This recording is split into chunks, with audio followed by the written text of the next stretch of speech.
지난번에 에베 소설을 마쳤습니다. 근데 에베 소설을 마치면 무엇을 할까 고민을 했었어요.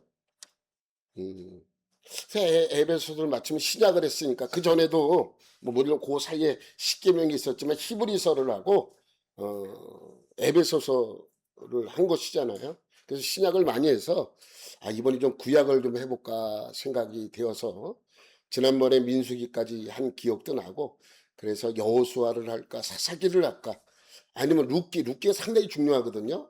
룻기가 상당히 그래서 룻기를 할까 아니면 사무엘서를 시작을 할까라고 가만히 생각해 보다가 지금 새벽 예배도 구약을 하고 있거든요. 수요 예배도 구약을 하고 있습니다. 그래서 주일 설교도 주일날도 구약을 하면 너무 율법적이 될까봐 다시 신약을 한 번 더 해야 되겠다 이렇게 생각을 했습니다. 그래서 신약을 또 찾기 시작을 했어요. 근데 결론은 요한복음을 하기로 결정을 했습니다. 그래서 앞으로 한참 동안 요한복음을 강해 설교할 것입니다. 근데 요한복음은 참 신기해요. 요한복음 되게 쉽잖아요. 대초의 말씀 이름이 시작을 하니까 다른 복음서보다는 좀 쉬운 것 같아. 그래서 웃으면서 들어갔다가 울면서 나오는 것이 요한복음이에요. 요한복음 설교하시는 목사님들은 두 부류야. 하나는 목회를 막 시작하신 분이 요한복음을 잘 시작을 해요. 아니면 목회를 오랫동안 하셨다가 요한복음을 마지막에 하시는 분들도 있습니다. 요한복음이 그래서 쉬운 것 같은데 상당히 어렵습니다. 근데 너는 왜 하냐? 라고 물으신다면 그래서 하는 거예요. 그래서 선택하지는 못했지만 그 다른 복음서를 원래 하려고 하다가 요한복음을 한번 해보자. 왜 지난번에 한번 마가복음을 했었기 때문에 요한복음을 하는 것이 맞지 않나 이런 생각을 해봅니다. 여러분 지금 우리가 알고 있는 구원론의 조직 신학을 정립한 책은 로마서예요. 로마서와 에베소서. 그와 더불어 복음의 진수가 잘 나타나 있는 책이 요한복음입니다. 여러분 제가 한 가지 질문해 볼게요. 신약 성경 중에서 가장 중요한 성경이 무엇이냐고 여러분에게 묻는다면 여러분들은 뭐라고 답하시겠습니까? 목사님이 요한복음 지금 하고 있으니 요한복음이 답이죠. 이렇게 얘기할런지 모르겠습니다. 아니에요. 여러분 예전에 제가 한번 여러분에게 말씀드린 적이 있어요. 구약 성경에서 가장 중요한 성경이 뭐라고 말씀드렸어요? 성경 중에 어디? 십계명. 이유가 뭐예요? 십계명만큼은 다른 성경들은 선지자들을 통해서 말씀했어요. 그죠? 한 번 걸쳤어요. 다른 성경이 중요하지 않다는 것이 아니라 성경 중에서도 유독 중요한 성경이 무엇이냐라고 물으면 십계명이라고 답해야 된다라고 여러분에게 설명을 드렸습니다. 이유는요. 하나님이 직접 선포하셨고 직접 기록하셔서 주신 말씀은 십계명밖에 없습니다. 그래서 중요한 거예요. 참 중요합니다. 그래서 중요하다고 여러분에게 말씀을 드렸었습니다. 그런데 기억하시죠? 그렇게 여러분에게 설명했던 점? 그럼 신약 성경에서 가장 중요한 것은 무엇이겠습니까? 그러한 관점에서 보면 복음서, 요한복음뿐만 아니라 복음서가 가장 중요해요. 여러분 신약 성경은 예수님에 대하여 설명한 책이에요. 예수의 복음을 우리에게 알려준 책입니다. 물론 로마서도 다 중요해요. 엄청나게 중요한데 그 중에 가장 중요하다라고 말씀드릴 수 있는 것은 복음서예요. 사복음서. 이거는 하나님께서 이 땅에 육신을 입고 내려오셔서 우리에게 어떻게 하셨습니까? 말씀을 가르쳤고 그 말씀을 선포했습니다. 죄송합니다. 그러한 관점에서 보면 하나님이 직접 기록하시지는 않았지만 선포한 말씀을 기록한 복음서가 가장 중요합니다. 그래서 신약 성경에서 가장 중요한 책은 4권이죠. 마태, 마가, 누가, 요한복음. 복음서기 때문에 그렇습니다. 그래서 우리는 이 복음서에 대하여 상당히 중요하게 여겨야 되고, 물론 조직 신학적으로 기록된 로마서나 에베소서 같은 것도 중요합니다. 그렇지만 조금 더 중요한 책은 사복음서라고 이야기하는 것이 맞습니다. 우리는 이제 요한복음을 본격적으로 배우게 될 것입니다.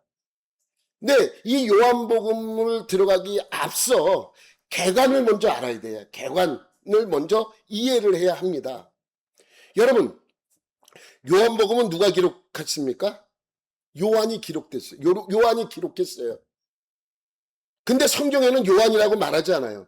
성경에는 뭐라고 기록됐냐면 예수님께서 가장 사랑하시던 제자가 기록한 책이라고 기록되어 있어요. 그렇게 기록되어 있어요. 나 요한은 이렇게 기록한 거, 이게 아니라 예수님께서 가장 사랑하시던 자가 기록했다라고 그렇게 기록되어 있습니다. 요한복음 21장 20절과 21절 말씀이에요. 베드로가 돌이켜 예수께서 사랑하시던 그 제자가 따르는 것을 보니 그는 만찬석에서 예수의 품에 의지하여 주님 주님을 파는 자가 누구 오니까 묻던 자더라. 이 일을 증언하고 이 일들을 기록한 제자가 이 사람이라. 예수님께서 사랑하시던 제자. 여러분, 이 내용은 뭐냐면 예수님께서 베드로에게 부활하신 이후에 베드로에게 나타나셔서 네가 나를 사랑하느냐라고 3번 묻죠. 3번. 이게 안 되네. 3번 묻어요. 3번 묻는데 그 3번을 묻고 난 뒤에 예수님께서 베드로에게 네가 젊어서는 네가 원하는 대로 다녔는데 나이 들어서는 내가 너를 인도하는 곳으로 가게 될 것이다 라고 말씀을 주시잖아요. 그러니까 이제 베드로가 그렇게 하는구나 라고 이제 알게 돼요. 그 직후에 베드로가 뭐라 그러냐면 얘는요 이렇게 얘기해요. 그게 20절이에요. 얘는 누구예요? 요한. 사도 요한한테 뭐라 그러냐면 나는 그렇게 다닌다고 난 이제 알았어. 근데 나보다도 얘가 궁금하거든. 얘는 어떻게 돼요? 라고 물어요. 그때 예수님께서 뭐라 그러냐면 얘를 내가 재림할 때까지 살려둔들 너와 그게 무슨 상관이 있느냐? 라고 하는 내용이 기록되어 있어요. 그러면서 이 일들을 증언하고 이 일들을 기록한 제자가 이 사람이라고 요한이 기록한 거예요.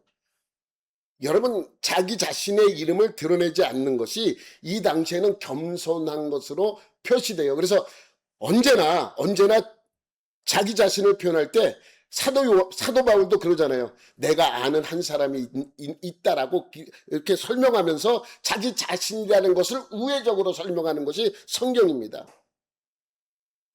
그러니까 우리가 보는 이 요한복음은 예수님이 살아가던 자가 기록한 거예요. 그게 요한이라는 것이죠.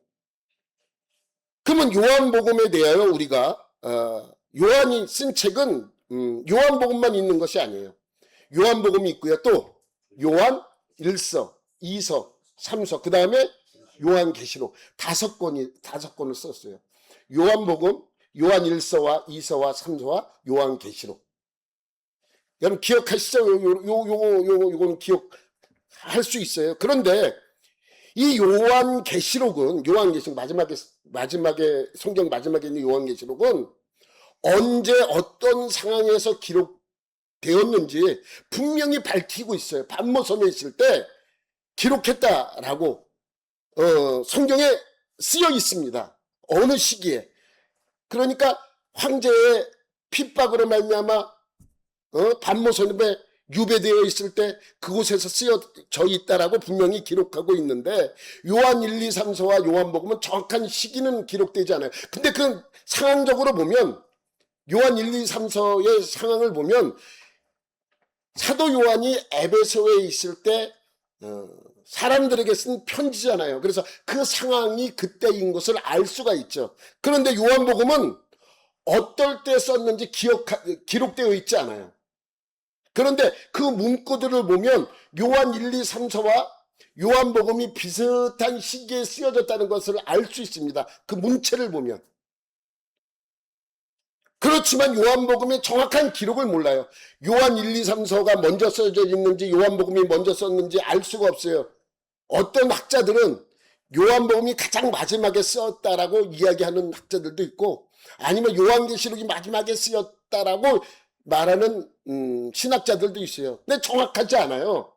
다만 나이 들어서 논언에 쓰여졌다는 것만은 확실합니다. 그러니까 이 요한복음은 사도 요한이 나이 많이 들어서 늦은 나이에 이 성경을 썼다는 거예요. 생각해 보세요. 나이 많은 상태에서 80이 넘은 상태에서. 그래서 초대교회의 교부였던 이레니우스는 그의 저서에서 요한복음은 사도 요한이 에베소에 머무는 동안 썼다라고 기록하고 있어요. 에베소에 언제 머물렀냐면 나이가 많이 들어서 그곳에 머물러 있었기 때문에 나이 들어서 쓰여진 책이라고 보면 됩니다. 그러니까 사도 요한의 나이가 한 80쯤 되었을 거예요. 80쯤. 여러분 80 넘으신 분은 그때쯤 그 나이가 된 거예요. 그래서 그 80이 넘은 나이에 60년 전의 일을 회상하면서 예수님의 3년간 함께했던 공생의 시절을 기록한 것이죠. 여러분, 사도 요한은요, 제자들 중에서 12명의 제자들 중에서 가장 오래 사는 제자예요. 남들은 전부 순교했어. 다 순교 잡혀서 죽고, 형이었던 야고보는 제일 먼저 잡혀서 순교를 당하고 다 순교를 했어요. 그런데 사도 요한만큼은 순교하지 않았어요. 자연사였어요. 어떤 신학자는 거의 100살이 넘어서까지 살았다는 분도 있고 100살 가까이 살았다는 분도 있고, 하여튼 간에 왜냐면 AD 100년이 넘도록 살았기 때문에 거의 100살에 가까운 나이까지 살았다 보면 됩니다. 여러분, 사도 요한은 또 다른 제자였던 사도 야고보의 형제예요. 여러분, 그 예수님의 12명의 제자들 중에 형제가 4명이 있어요. 4명. 누구와 누구요? 요한과 야고보가 형제예요. 또 안드레와 베드로가 형제입니다. 그러니까 12명 중에 이 4명이 형제고 나머지는 형제는 아니에요. 그렇게 4명의 형제들이 있는데 이 야고보의 형이었던, 아니, 요한의 형이었던 야고보는 12명의 제자들 중에 그 이름을 갖고 있던 사람이 몇 명이에요? 2명. 2명이 야고보야. 똑같은 이름이 2개 있어. 여러분, 제 이름이 강승민이라고 얘기해 봅시다. 목사님 죄송합니다.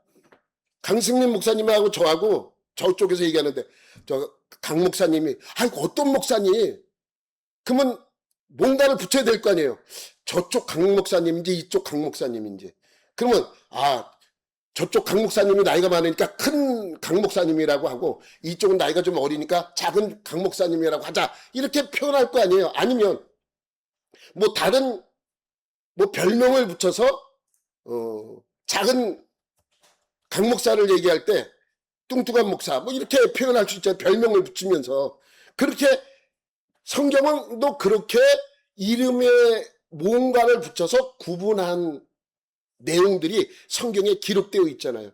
여러분,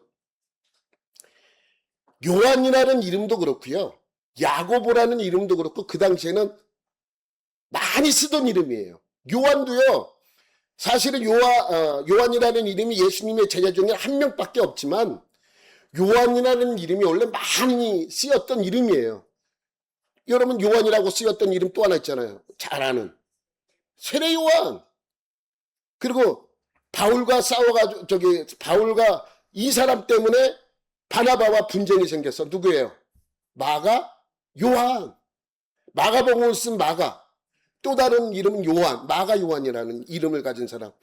여러분, 베드로의 아버지의 이름도 요한이에요.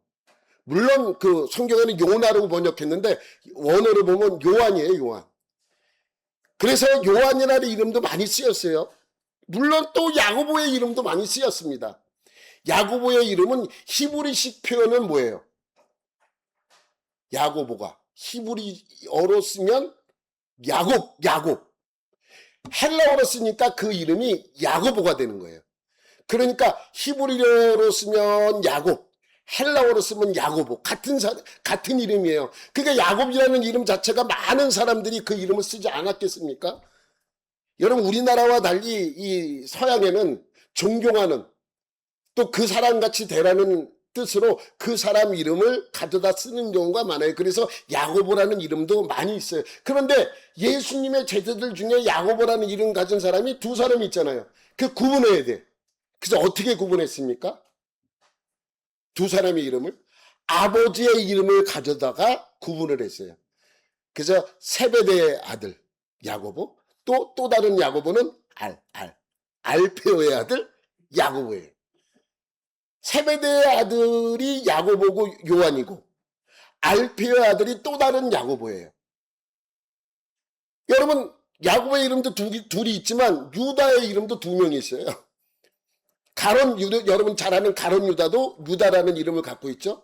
또 다른 유다가 있었습니다. 근데 이 가론 유다가 예수님 판 것 때문에 같은 이름이라 좀 쓰기가 찝찝하잖아요. 그래서 이 다른 유다는 다데오라는 이름을 많이 써요. 다데오. 다데오는 별명이에요.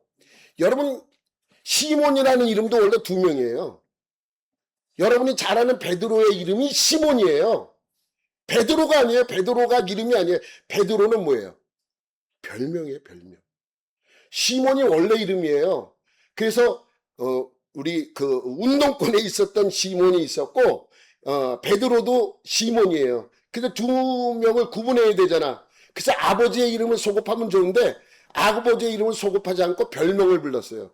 그래서 우리가 아는 베드로는 별명이에요. 누가 붙여준 별명이다? 예수님이 붙여준 별명이에요. 그래서 베드로라는 시몬을 부를 때는 언제나 베드로라고 불러요.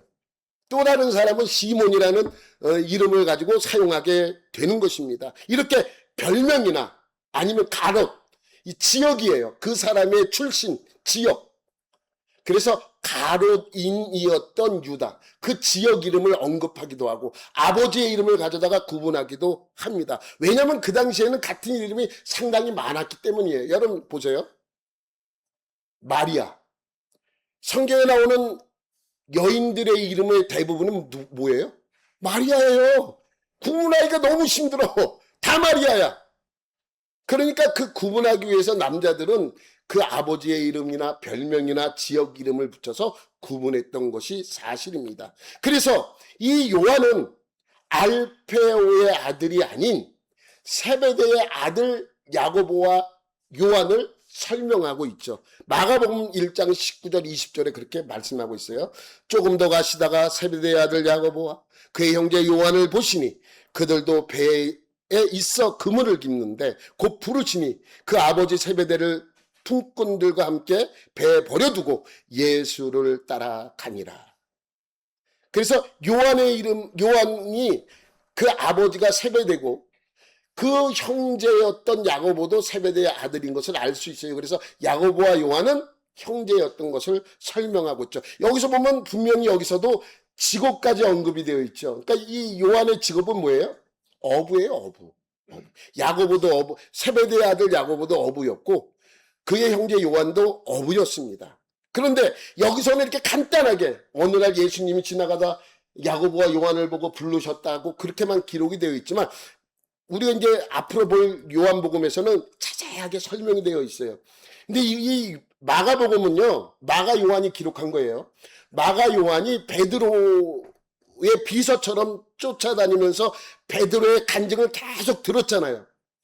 그래서 베드로가 설교했던 간증의 내용을 자기 자신이 기록한 거예요. 그러니까 이 마가복음은 사실은 베드로의 복음서라 그래도 뭐 상관이 없을 정도로 베드로의 냄새가 많이 담겨져 있어요. 그래서 간결해. 여러분 베드로는 복잡하지 않아요. 단순해요. 그래서 어느 날 예수님이 걷다가 야고보를 보고 요한을 보고 불렀다. 배에서 그물을 깃고 있는 야고보와 요한을 불렀다. 근데 사실은 그렇게 부른 게 아니거든요. 그 내용은 이 요한복음에 자세히 기록이 되어 있습니다. 하여튼간에 여러분 나중에 이걸 부르는 과정도 우리가 공부하게 될 것입니다. 여러분 이제 예수님이 세베대의 아들 야고보와 요한을 불렀을 때 요한은 예수님의 제자들 중에 가장 어렸어요. 보통 이제 신학자들은 예수님보다 한 10살 정도 어렸다고 그렇게 봅니다. 왜냐하면 예수님이 늘 어린애처럼 요한을 그렇게 대접을 하거든요. 왜냐하면 예수님이 말할 때면 예수님의 무릎에 이렇게 둘어놓아서 가장 어리니까 할 수 있는 거거든요. 그래서 예수님이 나중에 만찬 할 때도 누가 나를 팔자가 있을 것이다 그러니까 베드로가 요한한테 그러잖아. 야, 네가 물어봐. 눈짓으로 그렇게 했다니까 세례 요한이 있다가 사도 요한이 있다가 예수님의 무릎에 이렇게 있다가 예수님 그자가 누구예요? 라고 물었던, 그러니까 늘 예수님 옆에서 어린 아이와 같이 예수님과 함께 다녔던 사람이 이 사도 요한입니다. 그래서 10살 정도로 보는 거예요. 예수님보다 10살 정도 어린. 그래서 예수님이 이 사도 요한을 부를 때 나이가 20살 전후였다라고 그렇게 보여지는 것이죠. 아까도 말씀드렸지만 11명의 제자는 전부 순교했지만 요한은 몇 번의 죽을 고비를 넘기지만 하나님이 살려둬요. 그 마지막에 요한계시록까지 다 쓰고 요한 1, 2, 3서와 요한복음을 기록한 뒤에 나중에 늦은 나이에 아주 오래 살다가 100살 가까운 나이에 죽게 자연사하게 되는 것입니다. 그 성경에 보면 이 사도 요한은 오순절 사건 이후에 초기에 오순절 사건이 있은 직후 초기에는 활동을 많이 해요. 베드로와 함께 다니면서 사역을 많이 하는데 갑자기 사라져, 없어져요. 없어졌다가 갑자기 등장해요. 등장을 해서 요한복음, 요한 1, 2, 3서, 요한계시록이 등장을 하게 되는 것이죠. 아마도 초기 사역을 하다가 중간에 없어진 것은 박해도 있었지만 마리아를 모셨기 때문에 마리아를 모시는 기간 동안 사역을 좀 적게 하거나 중단하지 않았나 추정하게 되는 것입니다. 왜냐하면 예수님께서 십자가에 있을 때 이제부터 네 어머니는 어머니다라고 이야기하잖아요. 마리아에게는 이제부터 당신의 아들입니다라고 이야기하잖아요. 그래서 늦은 나이에까지 마리아를 섬기면서 있었기 때문에 그 늦은 나이까지 사역했던 것이 많이 없었고 숨겨져 있었다고 보는 것입니다. 그리고 마리아가 죽은 이후에 본격적으로 다시 한번 사역을 하게 되는 것이죠. 그때는 이미 많은 시간이 흘렀고 AD 80년, 90년 이후부터 그 사역을 에베소서 중심으로 하게 되는 것입니다. 여러분, 그러므로 마태, 마가, 누가복음 기록된 이후에 한참 뒤에 마지막으로 복음서가 기록이 되잖아요. 다시 중요합니다. 마태, 마가, 누가복음이 기록된 이후에 한참 있다가 요한복음이 기록돼요. 이거 기억하고 있어야 돼요. 다시 마태, 마가, 누가복음은 거의 같은 시기에 기록이 되어 있어요. 1, 2년밖에 차이가 안 나요. 몇 년 차이가 안 나는데 한참 뒤에 요한복음이 기록이 되는 것입니다. 이거 중요합니다. 기억하고 있어야 돼요. 그럼 사도 요한이 복음서를 기록한 목적은 무엇인가? 여러분, 아주 늦은 나이에 이것을 기록합니다. 몇 년이 지났다 그랬어요? 60년이 지났어요. 예수님과 사역하고 60년이 지났어요. 60년 전의 일을 기억하는 거예요. 여러분, 60년 전의 일을 기억하면 여러분 그 기억이 머리에 다 남아 있습니까? 남아있는 기억이 있잖아요. 충격적인, 내가 학교 다닐 때 이러한 일이 있었어. 그 충격적이었어. 그런 일들은 머릿속에 잘 남아 있습니다. 여러분, 제가 중3 때 박정희 대통령이 총 맞아 죽었어요. 79년도에. 그때 일은 아직도 기억해요. 학교 가고 있는데 갑자기 막 특보가 나오고 뉴스가 나오면서 대통령이 죽었다는 그 뉴스를 들은 적이 있죠. 그런 충격적인 사건은 머리에 남아 있어요. 소소한 일은 남아있지 않지만 충격적인 일. 그러니까 이 사도 요한도 예수님을 만나고 3년 동안 있었던 충격적인 일들이 많이 기억에 남아 있었을 것입니다. 그것을 늦은 나이에 기록하고 있는 거예요. 근데 이 요한복음의 기록 목적을 요한복음 20장 31절에 기록해놨어요. 내가 이래서 이거를 내가 기록한 것이다. 우리 요한복음 20장 30절 우리 다 같이 한번 읽어봐요. 시작. 오직 이것을 기록함은 너희로 예수께서 하나님의 아들 그리스도이심을 믿게 하려 함이요 또 너희로 믿고 그 이름을 힘입어 생명을 얻게 하려 함이니라. 여기 중요한 단어들이 몇 개 나오죠. 예수, 하나님의 아들, 그리스도, 믿음, 생명, 이러한 단어를 언급하는 것입니다. 기록 목적이 뭐예요? 우리로 하여금 예수님이 하나님의 아들이신가 그리스도 구원자이심을 믿게 하여 생명을 얻게 만드는 것이 요한복음의 기록 목적이죠. 그러니까 이게 복음이에요. 이게 복음이라고요.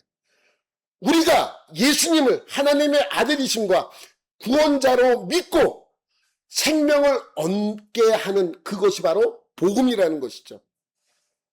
그러니까 요한복음은요, 복음을 설명한 책입니다.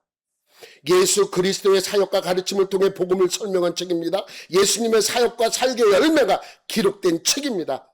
그리고 다른 복음서와 달리 약간의 의도성을 갖고 기록한 책이에요. 의도성이라 그러니까 나쁜 이런 게 아니라 어떠한 의도성을 가지고 기록된 책이라는 것이죠. 예를 들어서 이런 것입니다. 여러분, 예수님이 살아계실 당시에 3년 동안 예수님을 쫓아다니며 사역을 같이 했어요. 그러면 그때 공생의 기간 동안에 예수님이 몇 번이나 표적이나 이적을 행했을까요? 몇 번이나? 여러분 생각에 예수님이 3년 동안에 사역하는 기간 동안에 몇 번이나 표적이나 이적 같은 그러한 것을 행했을까요? 여러분 생각에 한 20번? 100번? 몇 번이나 행했을 것 같아요? 수도 없겠죠. 너무 많아요. 너무 많아. 그래서 사도 요한도 이렇게 말합니다. 요한복음 21장 25절에 이렇게 표현하죠. 예수께서 행하신 일이 이 외에도 많으니 만일 낱낱이 기록된다면 이 세상이라도 이 기록된 책을 두기에 부족할 줄을 압니다. 너무 많다는 거예요. 그 사역에 많은 사역들을, 많은 이적들을, 많은 표적들을 행했습니다.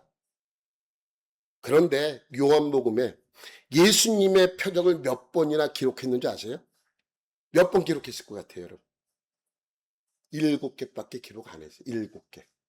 그 많은 이적과 기사가 있었음에도 불구하고 오로지 몇 개만 기록했다고요? 7개. 딱 7개. 더도 말고 딱 7개만 기록했어요. 첫 번째가 가나 혼인잔치의 이적입니다. 물로 포도주를 만드는 사건이죠. 두 번째는 왕의 신하의 아들을 고치는 사건입니다. 세 번째는 38년 된 병자를 고치신 사건이죠. 네 번째는 오병이어의 사건. 다섯 번째는 예수님이 물 위에 걷는 사건입니다. 여섯 번째는 날 때부터 소경된 눈먼 소경을 고치신 사건입니다. 일곱 번째는 뭐예요? 여러분이 잘 알고 있는 사건, 죽은 나사로를 살리신 사건입니다. 여러분이 잘 아는 바디메오가 눈을 뜬 사건, 뭐 이런 거 없어요. 근데 여기 있는 대부분의 7개의 사건은 다른 복음서에 없는 것들이 많아요. 여러분 왜 그런지 아십니까? 왜 7개만 기록한 줄 아십니까? 의도성을 갖고 있다는 게 이런 것입니다. 7개는 7은 무슨 숫자예요? 완벽한 숫자. 그러니까 7개 이상 기록할 필요가 없는 거예요. 7개만 기록함으로써 예수님이 완벽한 하나님의 아들이시고 능력을 행하실 수 있는 분이라는 그러한 의도성을 갖고 7개만 기록한 것이죠. 그래서 여러분 이 7개의 사건을 두고 예수님의 3년간의 공생애를 다 표현해요. 1장에는 말씀이 육신에 오셨다는 내용이죠. 2장부터 11장까지는 이 7개의 사건이 기록되어 있어요. 그리고 12장부터 무슨 사건이 기록된지 아세요? 십자가 사건. 6월절에 예수님이 일주일 전에 입성해서 겪는 그 사건이 마지막에 기록이 되어 있어요. 그러니까 성경을 요한복음을 반으로 쪼개서 앞에 부분은 7개의 이적을 통해서 예수님의 공생애를 설명했고 나머지 반은 예수님께서 십자가에 달리신 그 사건을 표현한 것이죠. 근데 이렇게 7개의 사건을 표적을 기록한 이후에 예수님께서 하시는 말씀이 오늘의 퀴즈. 예수님은 이 사건들을 일으키고 무슨 말씀을 하셨나? 물론 없는 것도 있지만 대부분의 사건이 보면은 예수님이 이러한 표적을 일으키신 뒤에 꼭 하시는 말씀이 있어요. 아시는 분은 제가 여행시켜드려야 되겠다. 우리 미국에서 온 홍 권사님 손녀는 경주 갔다 왔다. 경주 여행시켜드릴게 내가. 예수님이 이러한 표적을 일으키고 꼭 하신 말씀이 있어요. 아시는 분? 모르죠? 기억이 내가 얘기한 적이 없는. 내 때가 아직 이르지 않았다. 꼭 이 표적을 이루고 아직 내 때가 이르지 않았어. 뭐 이런 예수님 이런이죠. 아직 내 때가 이르지 않았어. 내 때가 어떤 때예요? 십자가 사건이에요. 아직 십자가 사건을 이룰 때가 아니다라는 것을 선포하는 것이죠. 여러분, 이 표적을 보면 재밌어요. 첫 번째 7개 표적 중에서 첫 번째 표적이 뭐라고요? 가나안 혼인잔치에서 물로 포도주를 만드는 사건이에요. 마지막 사건은요, 나사로가 살아나는 사건이에요. 그러니까 이 7개의 사건을 기록하면서 어떠한 의도성을 갖고 있다는 걸 여러분 기억하셔야 됩니다. 그러니까 이 7개의 표적은 예수 그리스도의 보혈로 말미암아 죄와 허물로 죽었던 너희들을 하나님께서, 예수님께서 너희를 구원하여 살리신 것이 그 의도성을 갖고 기록한 내용들이죠. 예수 그리스도의 보혈로 말미암아 구원의 잔치가 시작된 것이 가나안 혼인잔치의 시작이라면 마지막 표적은 죽은 나사로가 살아나는 사건인 것입니다. 여러분, 사도 요한은 왜 늙은 몸으로 60년 전의 일을 소급하여 어떤 의도성을 가지고 복음서를 쓰면서 예수 그리스도가 하나님이시며 그분을 구원자로 믿는 믿음만으로 생명을 얻을 수 있다는 복음을 다시 설명을 해야 했을까요? 왜 그랬을 것 같아요, 여러분? 영지주의자들 때문에. 영지주의자들. 여러분, 영지주의에 대해서는 여러분 잘 아셔야 됩니다. 이분법을 많이 성과 악으로 나눠요. 모든 것을. 영은 선하고 육은 악하다. 이 이분법이에요. 여러분, 이걸 잘 이해를 하셔야 됩니다. 여러분, 사도 바울이 서신서를 쓸 때만 해도 벌써 이 요한이 쓸기 한 30년 전의 일이거든요. 30년 전에 바울이 이 서신서를 쓴 거예요. 근데 바울이 쓸 당시만 해도 가장 큰 문제가 무엇이었습니까? 그때도 영지주의가 문제였어요. 근데 더 큰 문제는 뭐였냐면 유대주의자들이잖아요. 그래서 할례를 행하고 유대인이 되어야 되고 그 다음에 그리스도인이 되라는 그러한 문제는 이제 사도 요한의 시대는 많이 없어졌어요. 근데 그 대신에 문제가 영지주의자들의 문제가 생겨난 거예요. 그들의 주장이 뭐냐면 하나님같이 선한 분이 이런 악한 세상을 만들었을 리는 없다는 거예요. 그죠? 또 하나님같이 선한 분이 악한 육을 입고 이 땅에 오셨다는 것도 동의하지 않는 거예요.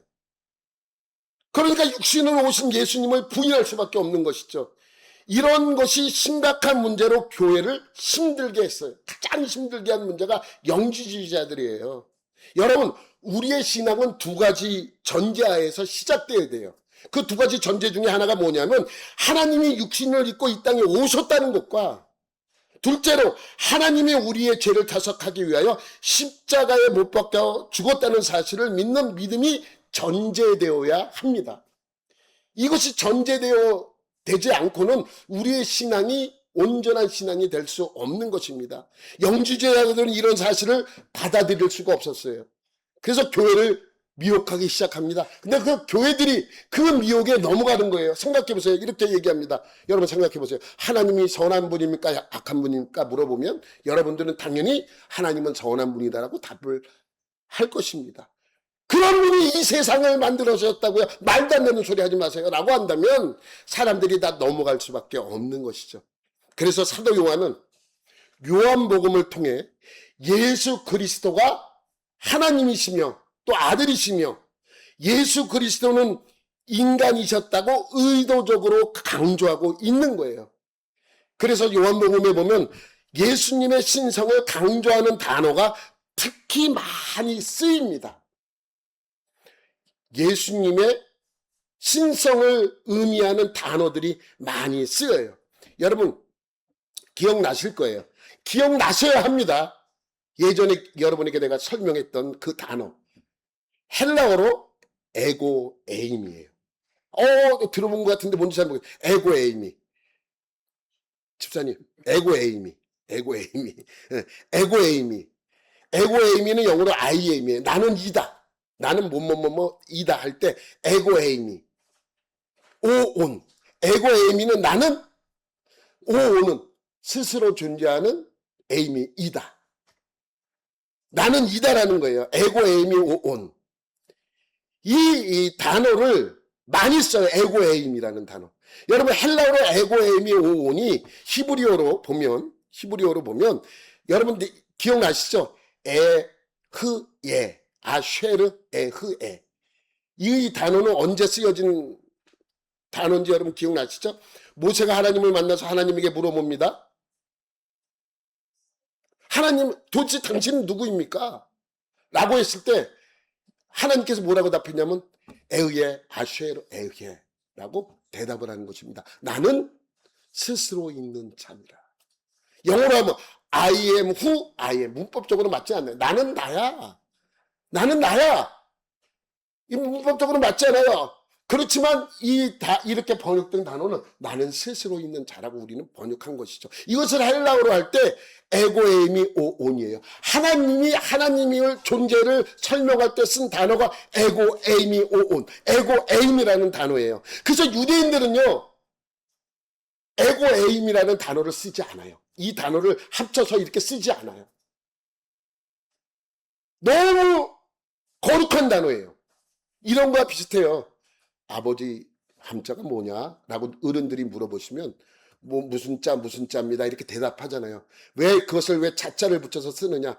내가 아버지의 이름을 막 부르는 것이 너무 버릇이 없고 경망스럽게 여겨지기 때문에 아버지 함자를 한자 부름으로써 그렇게 지칭하게 만든 이유와 비슷한 것이죠. 유대인들도요, 하나님이 하신, 그래서 여호와라는 단어가 성경에 나와도 그것을 쓸 때 여호와라는 단어로 쓰지만 읽을 때는 감히 그 이름을 부를 수가 없어요. 그래서 뭐라고 불른다고요? 아도나이, 나의 주님이라고 불렀어요. 그런 의미와 같은 것이죠. 그래서 에고에임이라는 단어는 다른 헬라 사람들은 써요. 근데 유대인은 이 단어를 쓰지 않습니다. 에고에임이라는 단어는. 왜? 나는 무엇이다라는 단어지만 하나님이 자신을 지칭할 때 쓰는 단어이기 때문에 쓰지를 않아요. 근데 사도 요한은 요한복음에서 의도적으로 이 단어를 많이 사용해요. 의도적으로.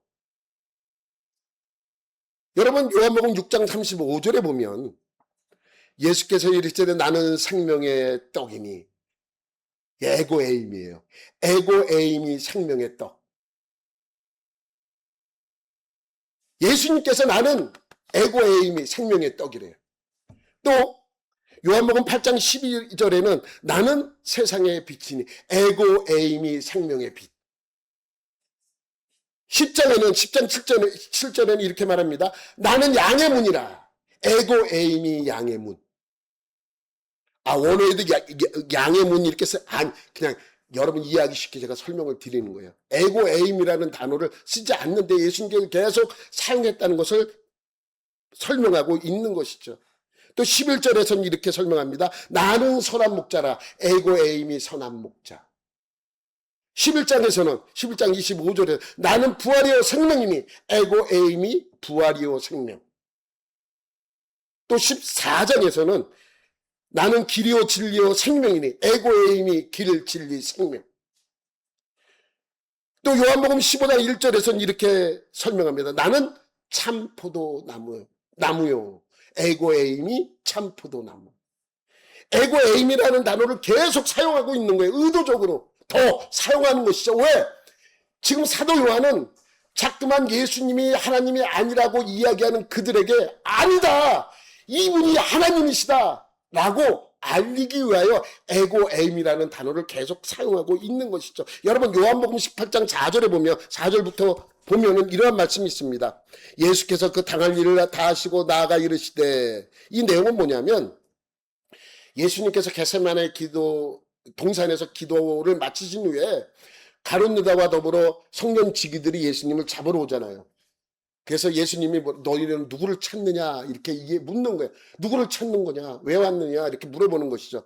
그랬더니 대답하되 나사렛 예수라, 누구를 찾느냐 대답하되 나사렛 예수라 하거늘 나사렛 예수를 찾는다는 거예요. 그랬더니 뭐라 그래요? 예수님께서 내가 그니라. 에고 에이미. 잡으러 온 사람이 유대인이에요, 로마 사람이에요? 잡으러 온 사람이 유대인들이에요. 성전 지기들이에요. 레위 사람들이에요. 성전 지기. 잠깐만, 로마 병정들이 잡으러 왔다는 건 아니에요. 잡으러 온 사람들은 성전 지기예요. 레위인들. 나중에 예수님을 빌라도에게 넘긴 이후에 로마 병정이 등장을 하는 것이지, 그전에는 누가 잡으러 왔냐면 성전 지기들이에요. 성전을 지키는 군대와 같은 그러한 사람들이 예수님을 잡으러 오는 거예요. 가룟 유다를 앞세워서. 근데 누굴 찾으러 왔느냐? 라고 묻더니 나사렛 예수를 찾으러 왔다 그랬더니 내가 그니라. 에고 에임이라를 성경 구절로 다시 봐요. 내가 그니라라고 이야기하는 거예요. 에고 에임이. 근데 밑에서 두 번째 줄, 예수께서 그들에게 내가 그니라 에고 에임이라 하실 때에 그들이 물러가서 땅에 엎드려지냐. 내가 그야. 근데 왜 갑자기 그래서 넘어졌을까요? 지금 예수님이 자기 자신을 누구라고 설명하는 거예요? 하나님이라고 설명하는 거예요. 그 깜짝 놀라는 거예요. 왜? 유대인들 입장에서 이 단어를 사용하는 것을 용납하지 않고 하나님만 사용할 수 있는 단어인데 예수님께서 그 단어를 쓰니까 하나님이라 그러니까 깜짝 놀라죠. 그래서 넘어지는 거예요. 여러분 이거 잘 모르면 왜 땅에 엎드러지는지 몰라요. 내가 그니라. 그러니까 그 유형이 너무 강해서? 아니에요. 그 단어 자체가 하나님의 존재를 뜻하는 단어이기 때문에 그들이 두려워서 뒤로 나가 넘어지는 것이죠.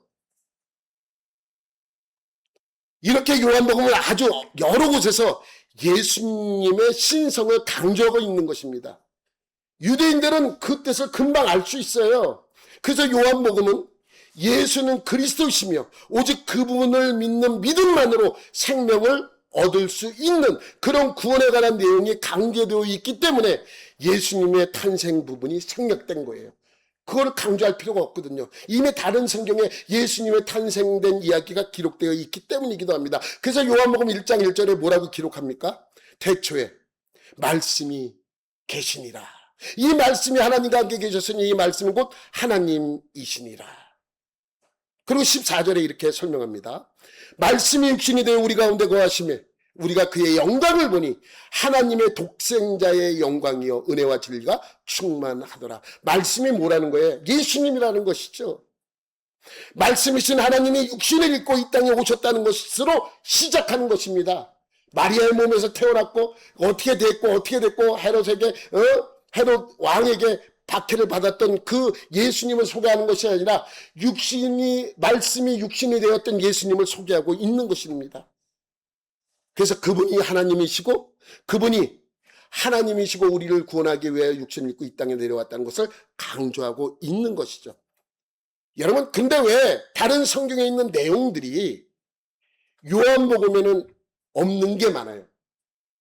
또 다른 말로 표현하자면 다른 성경에 없는 내용들이 요한복음에는 잔뜩 기록되어 있어요. 한번 표를 볼게요. 표를 보면 노란 줄 그은 게 마태, 마가 잘 안 보이죠? 첫째 줄은 마태, 마가, 누가, 요한이 네 줄을 계속 비교한 거예요. 그래서 어떤 거에서는 마태복음과 누가복음에 기록되어 있고 마태마가 누가복음에 다 기록되어 있는 것이 있고 어떤 건 요한복음에는 기록되어 있는 게 있고 어떤 거는 마태마가 누가 요한복음 같은데 전부 기록이 되어 있는 거예요. 그래서 여기 윗줄에 보면 세례 요한에게 말하는 그리스도라고 했고 마태마가 누가 요한복음에 전부 기록되어 있다는 거예요. 그런데 이 편을 잘 보면 요한복음에 기록된 것은 다른 복음서에 없는 게 많아요. 반대로 다른 복음서에 중요하다고 기록된 것들이 요한복음에 빠져 있어요. 넘겨보세요 한번. 아니 넘기지 다시 앞에 봐봐요. 이쪽 부분 우리 요쪽 부분 보세요. 요한복음엔 잔뜩 기록되어 있지만 다른 복음서는 거의 기록되어 있잖아요. 그죠? 넘기면 그런 식으로 보면 보세요. 요한복음엔 기록이 없죠. 근데 그 다음 문단에서는 요한복음엔 기록이 되어 있는데 다른 복음서엔 기록이 없어요. 그죠? 그렇게 전부 그렇게 또 넘겨보세요. 전부 그래요. 전부. 그러니까 요한복음에 있는 내용은 다른 복음서에 없어요. 다른 복음서에 기록되어 있는 거는 요한복음에 기록되지 않는 것이 많아요. 거의 다 그래요. 거의 다. 그죠? 쫙 보면 다시 넘겨보세요. 여기 보세요. 그죠? 전부 다. 이쪽에는 뭐 요한복음에만 기록이 되어 있죠. 다 그래요. 다른 복음서 하나도 기록이 없어요. 넘겨 마지막에 보면 거의 그래요. 물론 마테마가 누가 요한복음 전부 기록된 것은 있어요. 그러나 대부분 내용이 요한복음에는 기록되어 있는데 다른 복음서에는 없거나 요한복음에 기록이 안 되어 있는 건 다른 복음서에 다 기록되어 있거나 그렇습니다. 이유가 있어요. 이유가. 여러분 이걸 잘 아셔야 됩니다. 왜냐하면 왜 이렇게 기록되어 있냐면 첫 번째 이유는 요한복음이 언제 기록되어 있다고요? 제일 마지막에 기록되어 있었어요. 마테마가 누가복음은 이미 오래전에 쓰여져서 많은 사람들에게 읽혀지고 있었어요. 마가복음은 AD 60년 경에, 누가복음은 AD 62년 경에, 마태복음은 AD 64년 경에 기록되었습니다. 그리고 20여 년이 지났어요. 20여 년이 훌쩍 지났어요. 그래서 다른 복음서들의 필사본 그리고 그 필사본이 쓰여져서 많은 사람들에게 읽혀지고 있었죠. 근데 읽혀지고 있던 그 내용을 반복해서 쓸 필요가 없어요. 이미 다른 복음서에 다 기록이 되어 있어. 근데 또 복음서를 쓰면서 그 내용을 반복해서 쓸 필요가 없어요. 그러면 뭘 쓰겠습니까? 그때 기록되어 있지 않은 내용들을 기록하는 것밖에 없어요. 이런 내용이 있었어요? 근데 내가 굳이 또 기록할 필요 없어요. 근데 여기에 꼭 기록되어야 될 내용들이 기록 안 된 것을 따로 그런 것들만 기록한 거예요. 쉽게 말하면. 그래서 다른 복음서에서 중요하게 여겼던 주님의 탄생 부분도 기록이 없고요. 예수님이 40일 금식 후에 받은 시험도 기록되어 있지 않아요. 변화산 사건은 다른 데서 중요하게 여기며 기록되어 있지만 요한복음에 기록되어 있지 않아요. 또 최후의 만찬도 기록되어 있지 않아요. 세족식은 기록되어 있어요. 근데 만찬은 기록되어 있지 않아요. 여러분 중요하잖아요. 만찬, 최후의 만찬 얼마나 중요합니까? 그런데 요한복음엔 기록되어 있지 않아요. 세족식만 기록되어 있어요. 요한복음은 그렇게 다른 복음서에서 다루고 있는 여러 가지 내용을 가감하게 생략하는 대신에 중요한 주님의 말씀을 강조해서 아주 세밀하게 증거해 놓은 책이라는 것이죠. 특히 다른 복음서에서 많이 등장하는 갈릴리 지역의 사역은 요한복음에 별로 없어요. 거의 나오지 않습니다. 그 대신 유대 지역에서의 사역을 집중적으로 기록하고 있습니다. 여러분 다른 복음서에서는 예수님이 6월절 날 예루살렘에 가신 것이 한 번씩 기록되어 있어요. 그런데 요한복음만이 4번 갔다고 기록되어 있어요. 그러니까 이것을 기준으로 요한복음을 기준으로 예수님이 몇 년 동안 사역을 했다는 것을 알 수 있다는 거예요. 3년? 4번 갔으니까 3년이죠. 그죠? 그렇게 기록한 것입니다. 그러니까 반대로 요한복음에만 기록된 내용은 가나 혼인잔치 같은 거, 니고데모 이야기도 다른 복음서에 없어요. 니고데모의 이야기, 그리고 사마리아 여인의 이야기도 요한복음에만 기록되어 있고 죽은 나사로의 이야기도 요한복음에만 기록이 되어 있습니다. 그렇게 기록한 이유가 무엇이라고요? 여러분 다른 복음서에서 기록하지 않았던 빠졌던 이야기들을 추가 보충 보완하기 위해서 쓰여진 책이 뭐다? 요한복음이에요. 이걸 모르면 왜 이게 다르지? 왜 여긴 있는데 여긴 없지? 이렇게 자꾸만 생각한단 말이죠. 아니에요. 마테마가 누가복음은 AD 60년 초기에 쓰여졌다면 지금 이 요한복음은 AD 85년에서 90년 경에, 그러니까 거의 20년, 25년, 30년이 가까이 지난 그 뒤에 이것을 추가 보충하기 위해서 쓰여진 책이라고 알면 이것이 이해가 되는 것이죠.